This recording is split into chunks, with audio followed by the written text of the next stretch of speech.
नमस्कार प्रिय विद्यार्थियों, आज की ऑनलाइन कक्षा में सभी का स्वागत है और आशा करते हैं कि हम लोग जिस तरीके से अपनी ऑनलाइन कक्षाओं में के माध्यम से आगे बढ़ते जा रहे हैं, निश्चित रूप से हम इसमें कहीं ना कहीं अच्छी चीज़ें हम सीख रहे हैं और इस माध्यम से हमें कुछ सीखने को मिल भी रहा है। ठीक है, तो इसी क्रम में आज हम अपने विषय को और आगे लेकर के जाते हैं।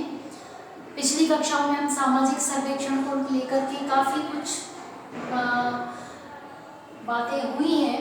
आज हम उसी के संदर्भ में आगे एक नया टॉपिक लेते हैं, एक नया विषय लेते हैं, वो है सामाजिक सर्वेक्षण के प्रकार।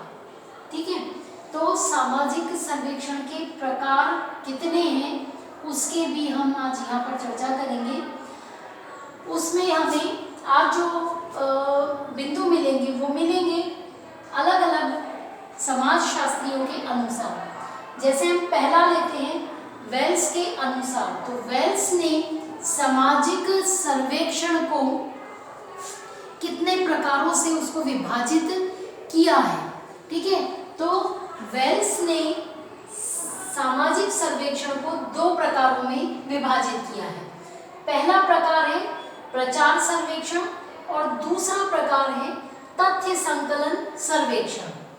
और तथ्य संकलन सर्वेक्षण के अंतर्गत भी दो प्रकार के सर्वेक्षणों का विवेचन यहाँ पे प्रस्तुत किया है। वो है, पहला है वैज्ञानिक और दूसरा है व्यवहारिक। ठीक है, तो ये है वेल्स के अनुसार। तो अभी हम बात करेंगे वेल्स के अनुसार सामाजिक सर्वेक्षणों के प्रकारों की। तो पहला सर्वेक्षण जो वेल्स ने बताया वो है प्रचार सर्वेक्षण।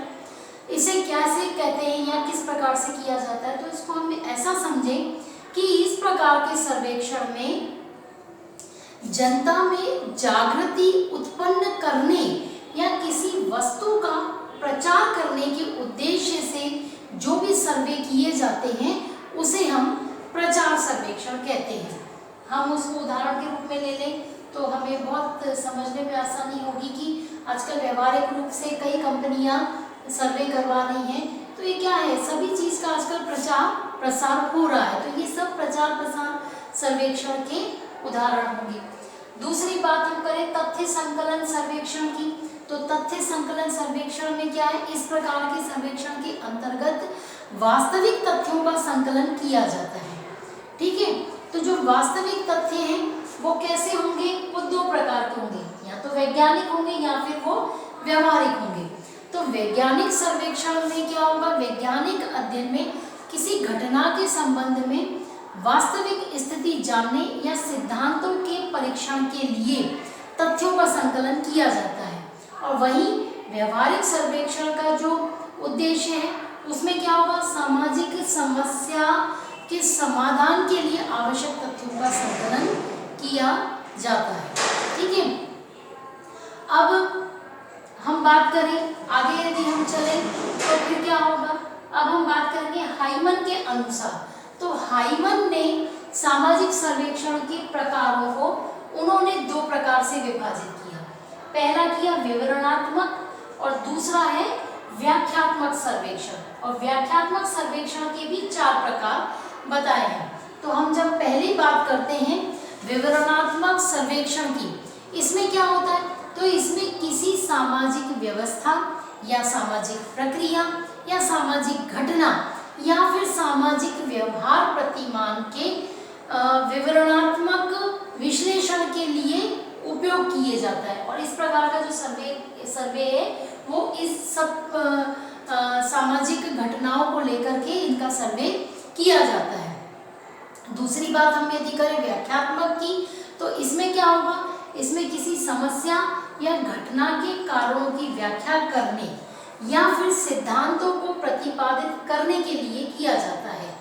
क्या इसमें क्या है कि स्थान पर किसका ज़्यादा जोर दिया जाता है, क्या है नहीं, इसमें क्यों है, कोई कारण क्या है, इससे नहीं मतलब है, इससे फर्क ज़्यादा क्या है कि ये क्यों हो रहा है।